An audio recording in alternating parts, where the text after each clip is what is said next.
वहे रामन सरस्वती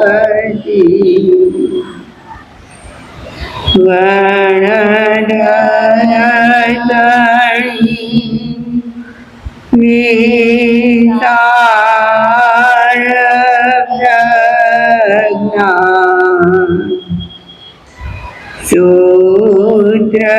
सूत्ररूपे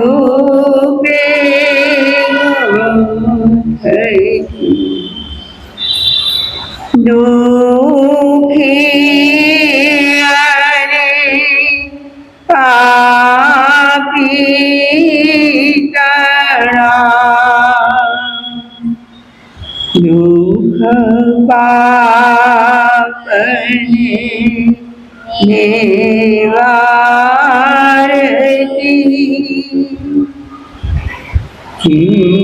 जीनवाणी मैया तुझ कृपा थाए मुझे रामरमती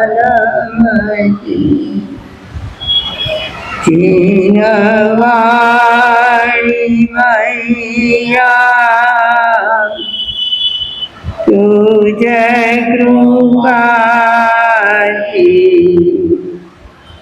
थाए मुझे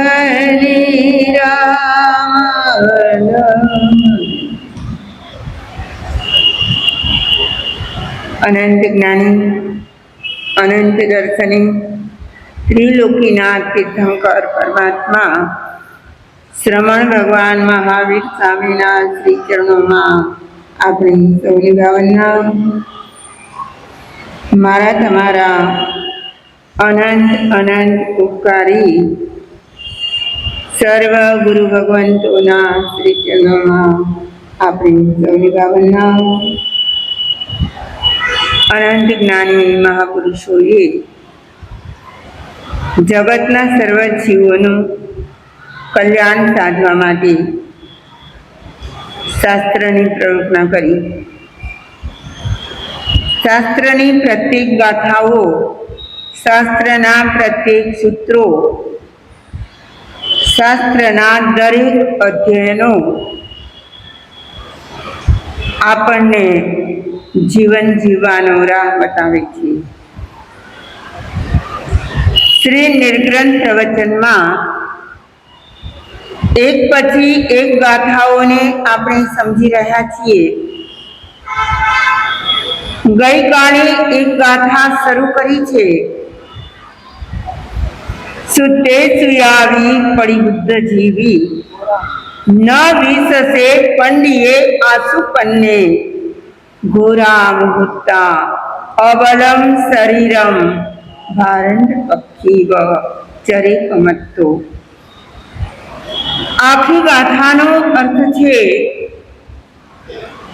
કે ગઈકાલે આપણે ઘોર મુહૂર્તની વાત કરી હતી। ઘોર કાળ ચાલી રહ્યો છે, ભયાનક કાળ ચાલી રહ્યો છે।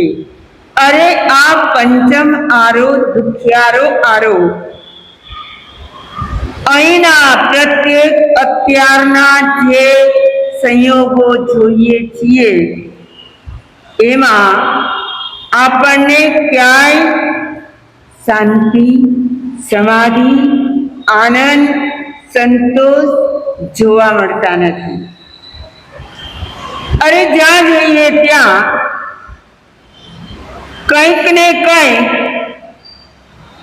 અનિષ્ટ થતું આપણી નજરે ચડે છે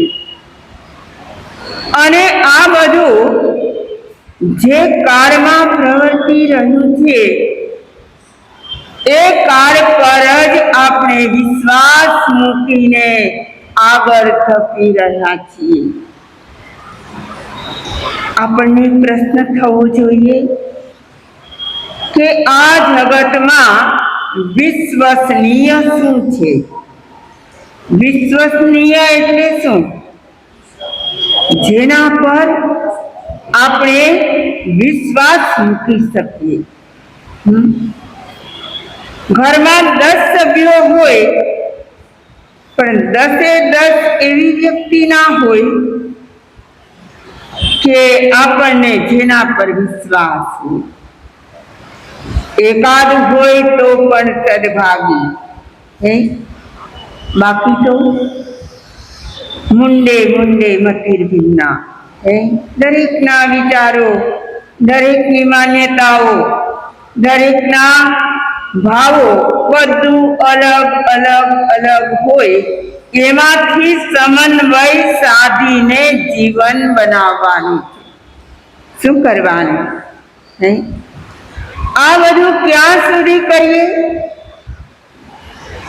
સમન્વય સાધવાનું કામ, સમાધાન કરવાનું કામ, બધાનો સુમેળ સાધી લેવાનું કામ અને સુપેરે બધાનું જીવન ચાલે એવું ક્યાં સુધી કરવાનું? જીવીએ ત્યાં સુધી કરવાનું. ઘણા લોકો કહે કે અમે સંયુક્તમાં જીવીએ છીએ. ઘરમાં 2 પુત્રવધુઓ હોય, એમના બાળકો હોય, પોતે બંને માણસ હોય અને સરસ મજાનું આવાદીપૂર્વક સરસ જીવન ચાલતું પણ હોય. ના ચાલે? ચાલે.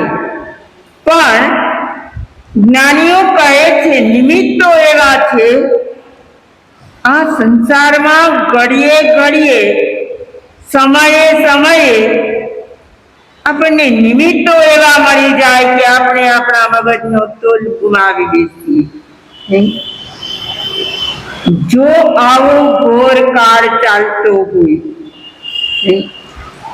આ પંચમ આરાના માનવીઓ કેટલા સ્થાને જઈ અલગ સંસ્કારોને લઈને ઘરે આવે.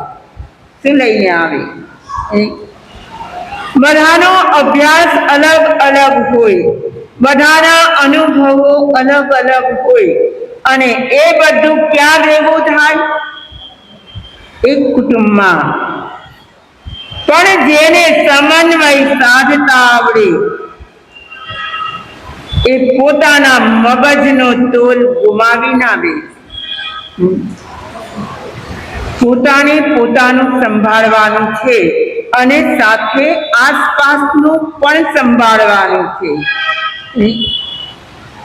કોઈ વ્યક્તિ વિચારે કે હું તો મારા પૂરતું વિચારું તો ચાલે? ન ચાલે. કારણ કે સંયુક્ત છે એવી જ રીતે આ દુનિયાનો પણ એક મેળો છે. આ દુનિયામાં પણ કેટલી જગ્યાએ અન્યાયો અનીતિઓ ચાલી રહી છે. ન કરવા યોગ્ય કાર્યો થઈ રહ્યા હોય, આપણે જોવા છતાં એમનાથી અલિપ્ત રહેવું પડતું હોય. ના રહેવું પડે? આવો છે આ ઘોર સંસાર. આપણને પ્રશ્ન શું થવો જોઈએ કે આમાં વિશ્વસનીય સ્થાન કયું? લાગે છે કોઈ વિશ્વાસ કરવા જેવું? માત્ર તમારા દિલની વાત કહેવા માટે જ નહીં, આખા જીવનને જ્યારે સામે રાખીએ તો આપણે વિશ્વાસપૂર્વક જીવી શકીએ, શાંતિ સંતોષ પામી શકીએ એવું કયું સ્થાન હશે? આગળ ગાથામાં કહે છે, સુતે સુયાવી પડી બુદ્ધ જીવી ન વિસસે પંડીએ આસુ પન્ને. 2 ચરણ છે. બંને ચરણમાં બહુ સરસ મજાની વાત કરી છે કે જે જ્ઞાની પુરુષો હોય એ પણ આ જગતમાં જ રહેતા હોય, જગતના લોકો સાથે જ એમનો સંપર્ક હોય, જગતની ચીજ વસ્તુઓથી જ એમનું જીવન ચાલતું હોય. તો કહે છે સુતે સુયાવી ન પડી બુદ્ધ જીવી. પ્રતિબુદ્ધ જીવી એટલે જ્ઞાનથી જ જીવનારા.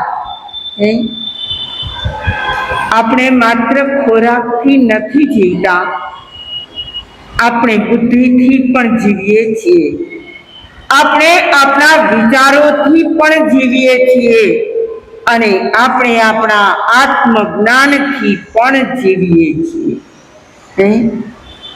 ખોરાકથી જીવવું એ મનુષ્ય માટે બહુ મહત્વની વાત નથી. ખાવા પીવાનું તો કોણ ના કરે? એક કીડી હોય ને, કીડી માત્ર, તમે એમને ચાલતી જ જોઈ હશે, પ્રાય એ એક જગ્યાએ બેઠી ના હોય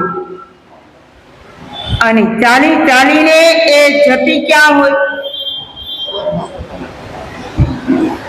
એ પોતાના ખોરાકની શોધમાં જતી હોય.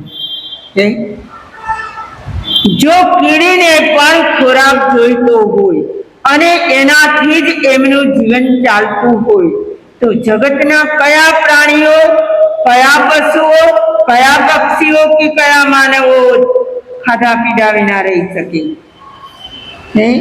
રહી શકે ખરા? નહીં. તો એ બહુ મહત્વની વાત નથી ખાવું અને જીવન ચલાવવું, પરંતુ પ્રતિબુદ્ધ જીવી, જીવી શબ્દ લખ્યો છે એમાં ગાથામાં જ. પ્રતિબુદ્ધ એટલે જ્ઞાનથી જીવનારા. શેનાથી જીવે? એમનામાં જ્ઞાન છે, એમનામાં સમજણ છે. એ સમજે છે કે આ ઔદારિક શરીર છે એટલે એનું પોષણ તો આપવાનું જ છે, પણ એ પોષણ આપવામાં પણ જે જ્ઞાન લગાવતા હોય, એ ખાદ્ય અખાદ્ય, ભક્ષ્ય અભક્ષ્ય, આ બધાનો વિવેક ક્યાં લગાવવાનો? જૈનોએ આ ખવાય કે ના ખવાય એ વિવેક પણ જ્ઞાન છે. શું છે? નથી. જો જ્ઞાનથી જ જીવનારા હોય, પ્રતિબુદ્ધ જીવી શબ્દ મૂક્યો છે. પ્રતિબોધ એટલે જ્ઞાન, અને માત્ર જ્ઞાન દશામાં જ જે જીવનારા હોય એવા મહાપુરુષો, એવા જ્ઞાની પુરુષો. બીજું વિશેષણ કહે છે પંડિયે, એટલે જેવો પંડિત છે. પંડિતનો અર્થ તમે શું સમજો? પંડિત એટલે કોણ? ભણાવે તે પંડિત, બરાબર છે.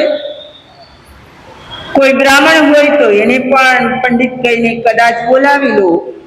શ્રાદ્ધના દિવસો આવશે, કોને બોલાવશો?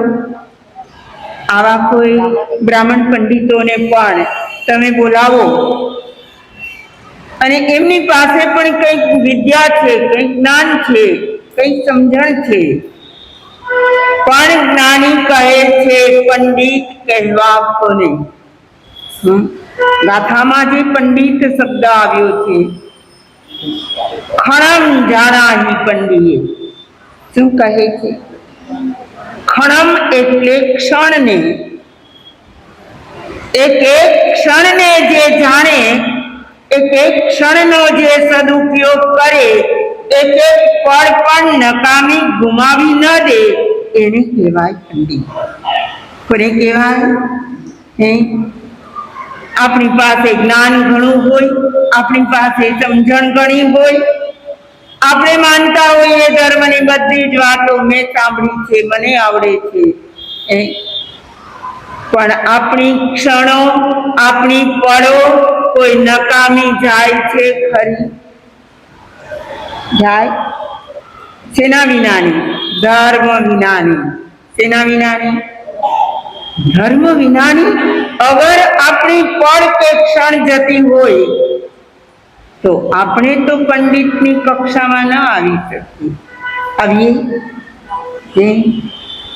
અહીં તો જ્ઞાની કહે છે, સુતે સુયાવી પડી બુદ્ધ જીવી ન વિસસે પંડિયે આસુપન્ને.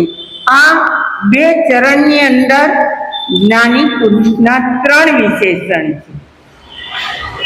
એક પ્રતિબુદ્ધ જીવી, બીજું વિશેષણ છે પંડિત, અને ત્રીજું વિશેષણ છે આસુ પ્રજ્ઞ. આસુ પ્રજ્ઞ કોને કહેવાય? આસુ એટલે શીઘ્ર, જલ્દીથી, જે પોતાની બુદ્ધિને જલ્દીથી લગાવી શકે. તેમાં આ ધર્મ છે કે અધર્મ છે? આ પાપ છે કે પુણ્ય છે? હું જે આચરું છું તે મારા હિતનું છે કે અહિતનું છે? આવી બુદ્ધિ ક્યારે લગાવવાની? કરતા પહેલા આસુ પ્રજ્ઞ, શીઘ્રતાથી પહેલા એ બુદ્ધિ લગાવો કે હું જે કરવા માટે પ્રેરાઉં છું એ મારા હિતનું છે કે અહિતનું છે? કોની બુદ્ધિ હોય? આપણી પોતાની. આપણે જ લગાવવાની અને આપણે જ ચેક કરવાનું અને પછી એ કાર્યની શરૂઆત કરવાની.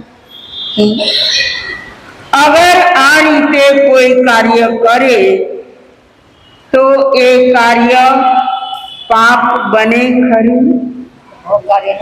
હિતનું છે. તમે તો આ સાંસારિક હિત જોતા હોય તો કઈ વાત નથી. આ કયા હિતની વાત છે? આત્મહિતની. મારા આત્મા માટે આ કાર્ય હિતનું છે કે અહિતનું છે? અગર જો એવું વિચારીને જ એ કાર્યનો પ્રારંભ થાય તો એ કાર્ય કેવું બને? આપણા આત્માના હિતનું કામ બને. અહીં તો જ્ઞાની કહે છે કે આ 3 વિશેષણોથી યુક્ત માનવ. કયા કયા 3 વિશેષણો કયા? પ્રતિબુદ્ધ જીવી એટલે જ્ઞાની, સાચા અર્થમાં જે જ્ઞાની હોય, પંડિત હોય, ક્ષણ ક્ષણનો સદુપયોગ કરનારા હોય, અને ત્રીજા નંબરે આસુ પ્રજ્ઞ એટલે કામ કરતા પહેલા પોતાની બુદ્ધિમત્તાથી એનું ટેસ્ટિંગ કરી લે, ચેકિંગ કરી લે કે આ કામ કરું તો છું પણ મારા આત્મા માટે આ હિતકારી કે અહિતકારી? આ 3 વિશેષણથી યુક્ત જે માનવ હોય તે તો આ ઘોર સંસારમાંથી કોઈ પણ વસ્તુ પર વિશ્વાસ ન કરી, ન વિશ્વસે. ગાથામાં જ આપ્યું છે. ગાથાઓના એક એકના અર્થ જાણીએ આપણે ઓળઘોળ થઈ જવાય તેવા ભાવો છે. કેવા? એમાં રમી જઈએ. એ ગાથાઓના ભાવને આપણે અપનાવી લઈએ અને એ ગાથાઓના ભાવ પ્રમાણે આપણું જીવન બનાવીએ. કહે છે ઘોર કાળ તો ચાલી જ રહ્યો છે અને એના પર મદાર બાંધીને, એના પર વિશ્વાસ રાખીને લોકો પોતાની જીવનની નાવ સડસડાટ ચલાવી રહ્યા છે. જરાય ખચકાતા નથી. એમની પાસે વૈભવ છે, એના પર આફરીન થઈ જાય. એની પાસે જમીન વધારે છે તો મનમાં માને કે મારું તો બધું સલામત છે. અને આવા વિશ્વાસ મૂકીને વ્યક્તિ બેફામ જીવન જીવતા પણ અચકાતી નથી. શું થાય? નહીં, બેફામ જીવન જીવતા હોય, આપણને વિચાર પણ ન હોય કે આવા ઘરની વ્યક્તિ અને આવું કાર્ય કરે. આપણા વિચારમાં પણ ના હોય. અને એવા કાર્યો જ્યારે નજર સામે આવે, સાંભળવામાં આવે, ત્યારે આપણને પણ વિચાર થાય કે કેવી આંધળી દોટ મૂકીને આ દુઃખદ અને ઘોર સંસારમાં વ્યક્તિ ચાલી રહી છે. પણ એનું પરિણામ શું આવે? આ ત્રણ વિશેષણોથી આપણને ખ્યાલ આવે આપણે પણ શું કરવું જોઈએ. કોઈ પણ કાર્ય કરતા પહેલા ઘણા બુઝુર્ગો વડીલો આપણને શિખામણ આપે કે 100 ગણે ગળીને પછી પાણી વાપરવું. એનો અર્થ શું હોય? કે ગરણા 100 હોય, પણ કોઈ પણ કાર્ય ઉતાવળે ના કરવું. સુતે સુયાવી પડી બુદ્ધ જીવી, ન વિસસે પંડીએ આસુપન્ને, હોરા મુહૂર્તા અબલમ શરીરમ. અને હવે કહે છે કે ભારંડ પક્ષી વચરે પમત્તુ. કોની જેમ? કેવું હોય? ભારંડ પક્ષી કોણે જોયું છે? નહીં જોયું છે કોઈએ? હા, આપણે એનું વર્ણન સાંભળ્યું હોય. અમારી શ્રવણી વિદ્યાપીઠમાં પંડિતજી શોભાચંદ્ર પારીખજી હતા. એ કહેતા, અભ્યાસમાં આ ગાથા પણ આવી હોય અને વિદ્યાર્થીઓ પૂછે પણ ખરા કે પંડિતજી એ ભારંડ પક્ષી કેવું હોય? ત્યારે કહે છે ભારંડ પક્ષી શાસ્ત્રમાં છે. ક્યાં છે? પૂર્વકાળમાં થયું હશે, વર્તમાને વિદ્યમાન નથી. પણ એની વિશેષતાઓ આજે પણ લોકો યાદ કરે છે. શું કામ? એ પક્ષીની વિશેષતા એને 2 મુખ હોય અને એક શરીર, કોમન શરીર હોય. અને એ પક્ષી બહુ જ સજાગ હોય. કોઈ શિકારી પક્ષી આવીને અથવા કોઈ મનુષ્ય શિકાર કરવા આવે તો એ પોતે એમાં સપડાઈ ન જાય એના માટે ખૂબ સજાગ હોય. અહીં તો શાસ્ત્રમાં આપણને બધાને ભારંડ પક્ષી જેવું બનવાનું કહ્યું. કેવું? એટલે એના જેવા સજાગ બની જઈએ. એનો એક મુખ્ય ગુણ છે સજાગતાનો. આપણે ક્યાં સજાગ રહેવાનું હોય? કયા ક્ષેત્રમાં? જીવનના પ્રત્યેક ક્ષેત્રમાં. તમે સામાયિક લઈને બેઠા છો, તમે પ્રતિક્રમણ કરતા હો, ધર્મ શ્રવણ કરતા હો,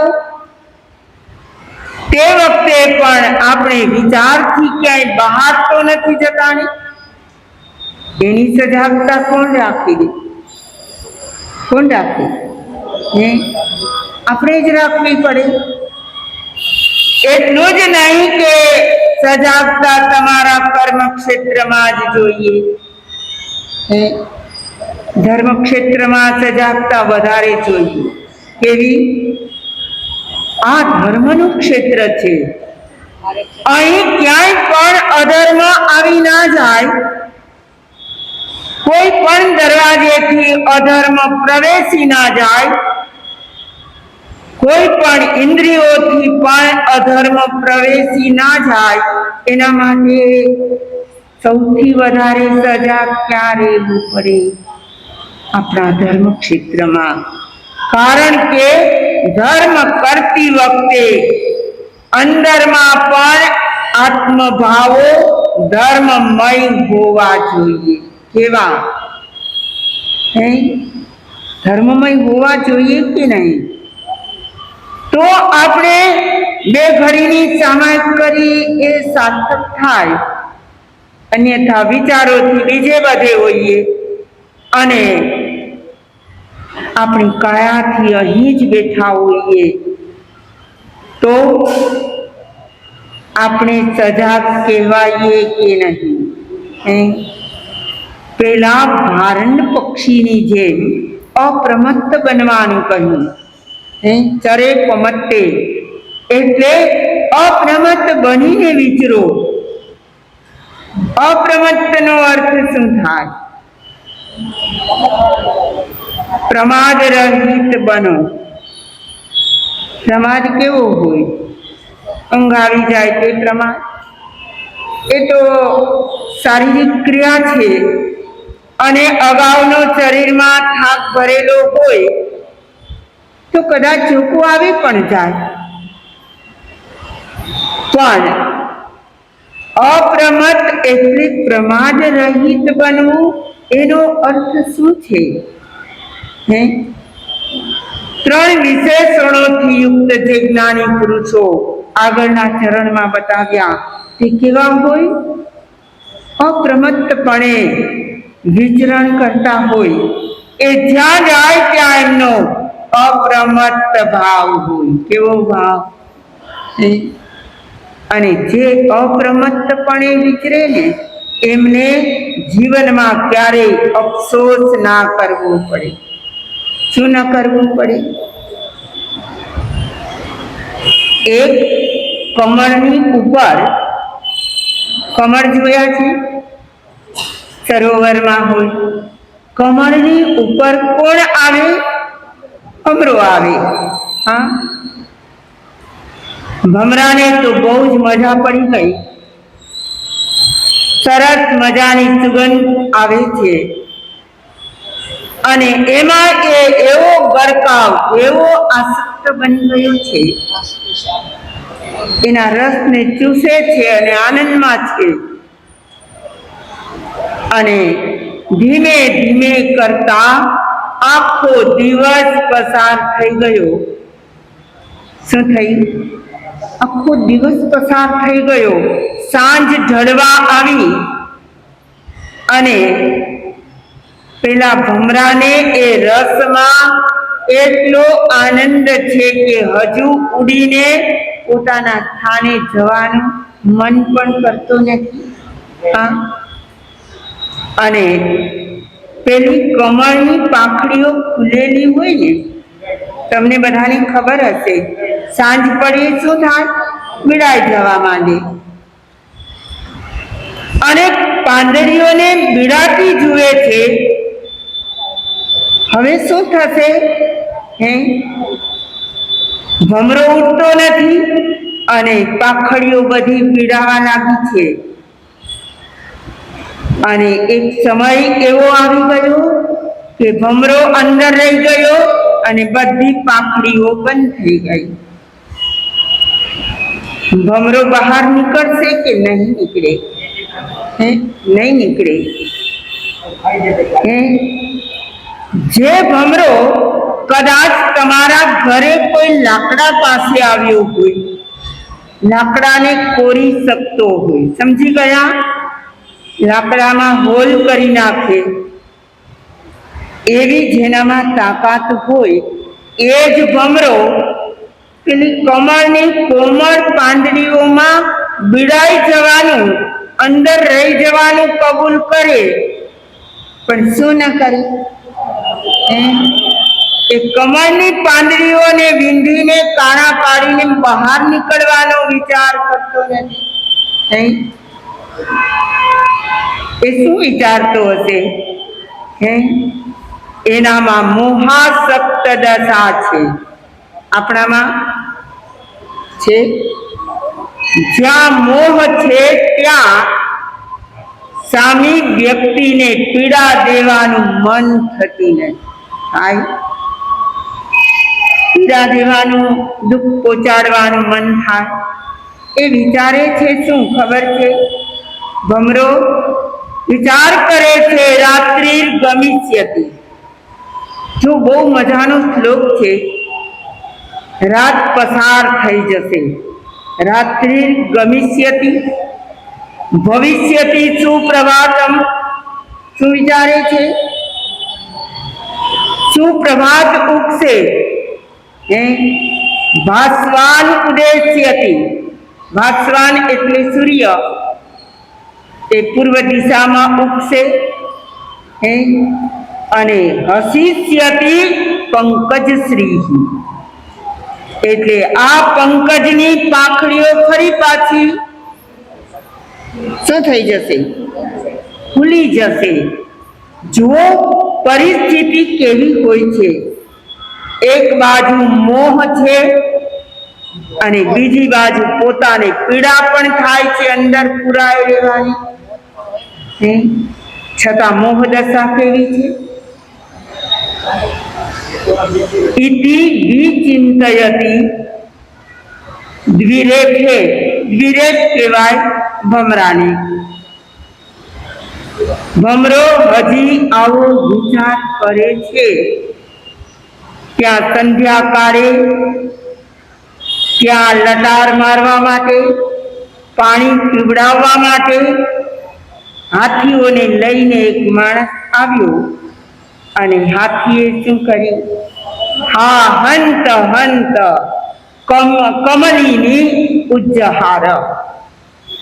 એટલે આ કમલીની એટલે કમળની જે નાળ સહિતનું કમળ હતું, એ દાંડીને જ પેલા હાથીએ પોતાની સૂંઢમાં લઈ લીધું.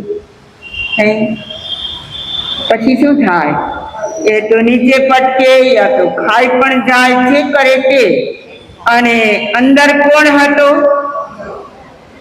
એ તો વિચારતો હતો કે રાત થશે, સવાર પડશે, પૂર્વ દિશામાં સૂર્ય ઉગશે અને પછી શું થશે? આ પાંખડીઓ ફરી ખુલી જશે, ત્યારે હું ઉડી જઈશ. ત્યાં સુધી શું કરું? સમજી ગયા મારો કહેવાનો આશય શું છે? આવી જ મોહ દશામાં, આવા જ ભાવમાં આપણે બધા રમીએ છીએ કે નહીં? ભમરાથી વિશેષ આપણે કરીએ છીએ શું? ભમરો શું કરે છે? એને જેમાંથી રસ મળે છે, આનંદ મળે છે, એને ચૂસવામાં એવો લાગી ગયો છે. એને નથી મરવાનો ભય અને નથી નીકળવાની જિજ્ઞાસા, નથી પેલી પાંખડીઓને છેદીને બહાર નીકળી જાવ એવો ભાવ. આપણને આવો ભાવ જાગે છે ખરો કે આ કોચલાને તોડીને હવે આપણે નીકળી જઈએ? કયું કોચલું છે તમારી આસપાસમાં? આવા કોચલાઓ? પેલાને તો શું કોમળ મજાની પાંખડીઓ મળી છે. આપણને શું કોમળ જ મળ્યા કે કઠોર પણ મળ્યા? વિચારી લેજો. આ ઘોર સંસાર છે. તો ઘોરા મુહૂર્તા અબલમ શરીરમ. આપણું શરીર એકદમ નિર્બળ, નિસત્વ મળ્યું. આસપાસની વ્યક્તિઓ બધી જ બધાને અનુકૂળ મળી ખરી? અહીંયા હાથ મૂકીને કહેજો. હા, લોકો કહેવા માટે તો ઘણું સારું બોલતા હોય. અમારા પુત્ર વધુ બહુ સાચવે, બહુ ધ્યાન રાખે. કોઈ કહે અમારા દીકરાનું તો મૂલ ના થાય. આવું બોલતા હોય છે. પણ આપણે વિચાર કરીએ કે આપણે જેને મોહ દશાથી રાખ્યા છે, પાડ્યા છે, પોત્યા છે, એના માટે આપણે આપણું પોતાનું ભૂલીને કર્યું છે, નથી કરી? મા સતીજી કહે છે સમજ એ પ્રકારની છે, એ સમજને જ સુધારવાની વાત છે. પેલા પરિબુદ્ધ જીવી પંડિત આસુ પ્રજ્ઞ એવા જ્ઞાની પુરુષો પણ આજ સંસારમાં રહ્યા છે, નથી રહ્યા? એમને પણ પોતાના સગા સ્નેહીઓ બધા જ મળ્યા હતા, અને છતાં પણ એ પોતાના કોચલાને ખોલીને પણ બહાર નીકળ્યા કે નહીં? હે, તો શું અમારે બધાને સાધુ બની જવાનું? કહો ને, શું કરવાનું? હા, કદાચ એ ના બને તો પણ તમારા તો 3 મનોરથ છે, હે નથી? સાધુ બનવાનું મનોરથ છે, એમ આરંભ સમારંભ ત્યાગવાનો પણ મનોરથ છે. આ સંસારના સર્વ કાર્યો, સર્વ વ્યક્તિઓ, સર્વ કોચલાઓ તોડીને પણ હવે એમાંથી ઉપર ઉઠવાનું છે. મારું અને તમારું આત્મા નિર્ગ્રંથ પ્રવચનના આવા મજાના ભાવો સાંભળ્યા પછી પણ જો પેલા ભમરાની જેમ પુરાઈ રહેવા જ માંગતો હોય તો કહેવાનો કઈ અર્થ ના સરે. જ્ઞાનીજનો કહે છે કે હજુ પણ આવી કેટલીક બોધક ગાથાઓ નિર્ગ્રંથ પ્રવચનમાં છે, જેના આધારે મને અને તમને વિવિધ પ્રકારના માર્ગો મળશે. કેવા પ્રકારના? એક માર્ગે જ ચાલવું એમ નહીં, અનેક માર્ગો છે. એમાંથી જે પ્રિય લાગે, જે સારો લાગે એ માર્ગ અપનાવીને આપણે આપણા આત્માનું કલ્યાણ કરીએ. વિશેષ ભાવો.